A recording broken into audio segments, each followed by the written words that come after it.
Disclaimer, ये anime हमारा नहीं है, हम बस इसे एक्सप्लेन कर रहे हैं, तो कृपया इसे कॉपीराइट से दूर रखें। और अगर कोई भी प्रॉब्लम हो तो हमारे ईमेल पर। एपिसोड 1। डेथ नोट एक एनिमे सीरीज़ है जिसमें क्राइम थ्रिलर और डिटेक्टिव है। कहानी एक हाई स्कूल स्टूडेंट से शुरू होती है जो लाइट यागामी होता है। वो ऐसे ही स्कूल में बैठा होता है और खिड़की में देख रहा होता है, तो आसमान से एक नोटबुक, मिस्टीरियस नोटबुक गिरती है जो कि डेथ नोट होती है। स्कूल ख़त्म होने के बाद लाइट ग्राउंड में उस नोटबुक को खोलता है। उसमें लिखा होता है कि जिस भी इंसान का नाम इस नोटबुक में लिखा जाएगा उसकी मौत हो जाएगी। लाइट को पहले ये मजाक लगता है और वह वहाँ से निकल जाने लगता है, फिर वापस उस नोटबुक को उठाता है और उसे घर लेके जाता है, यह सोचते सोचते कि अगर ये असली हुई तो फिर क्या। पर फिर वो ये भी सोचता है कि ये नकली भी हो सकती है, तो उसे वो अपने घर लेके जाता है। और वो घर जाके भी बहुत सोचता है कि क्या पॉसिबल है कि कोई भी इस डेथ नोट का यूज़ करके किसी को भी मार सकता है। तो फिर वो डिसाइड करता है कि मैं इसे यूज़ करूँगा। और उस बुक में रूल्स लिखे होते हैं कि पहला रूल, जिसका भी नाम उसमें लिखोगे उसका चेहरा हमें मालूम होना चाहिए ताकि सेम नाम के लोग ना मरे।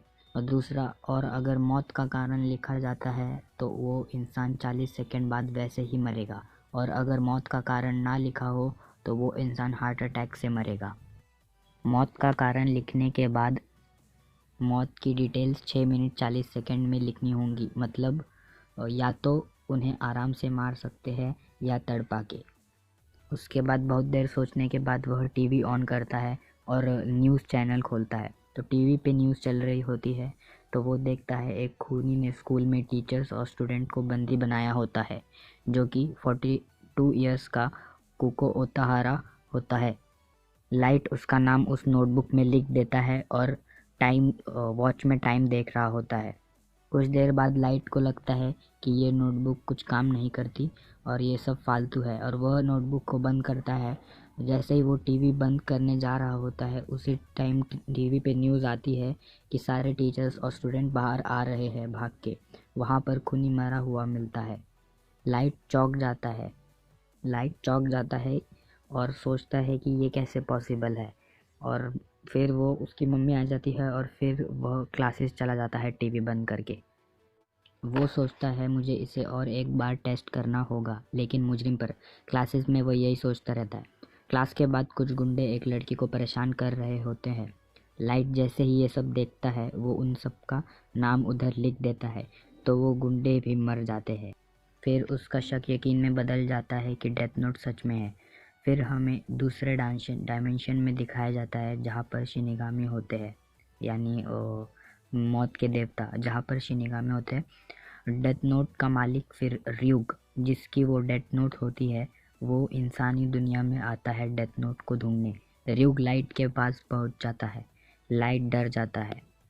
र्यूग कहता है कि तुम अकेले हो जिसने इसे 5 दिन में यूज़ किया है। लाइट कहता है कि क्या तुम अब मुझे मार दोगे। र्यूग बोलता है कि नहीं, अब ये तुम्हारी है क्योंकि ये इंसानी दुनिया में है। अगर तुम्हें नहीं चाहिए तो किसी और इंसान को तुम ये दे सकते हो, पर इसके बारे में तुम सब भूल जाओगे। और अगर तुम इस्तेमाल करते रहोगे और जब तुम्हारे मरने का टाइम आएगा, तुम ना ही स्वर्ग जा पाओगे ना ही नर्क। और जो इस नोटबुक का इस्तेमाल करता है सिर्फ वही मुझे देख सकता है और सुन भी सकता है। लाइट बोलता है कि तुमने इसे इंसानी दुनिया में गिराया ही क्यों। र्यूक बोलता है, मैं ये सब करके बोर हो गया था। वहाँ उस दुनिया में मेरा मजाक उड़ाते हैं कि क्या तुम इतनी मेहनत से इंसानों का नाम लिखते रहते हो और इसमें मज़ा भी नहीं आता, इसलिए मैं खुद ही इधर आ गया अपनी डेथ नोट गिरा के। लाइट कहता है, मुझे बस इस दुनिया से सारे बुरे लोगों को ख़त्म करना है, ये मेरा मिशन है दोस्त। र्यूक कहता है कि उससे क्या होगा। लाइट कहता है कि लोग जाने कि कोई है जो बुरे लोगों को ख़त्म कर रहा है और जो न्याय कर रहा है। फिर वो अगले दिन वो उस डेथ नोट में बहुत सारे मुजरिमों के नाम लिखता है। जो बड़े मुजरिम होंगे वो हार्ट अटैक, एंड जो छोटे मुजरिम होंगे वो एक्सीडेंट से मरेंगे, ऐसा बोलता है। और बोलता है कि मेरी इस दुनिया में सिर्फ मेहनती और दयालु लोग रहेंगे, तभी ये दुनिया सही दिशा में आगे बढ़ती रहेगी। तो मैं इस दुनिया का देवता बनना चाहता हूँ। ऐसा फर्स्ट एपिसोड ख़त्म होता है। तो मिलते हैं अगली सेकंड वीडियो में।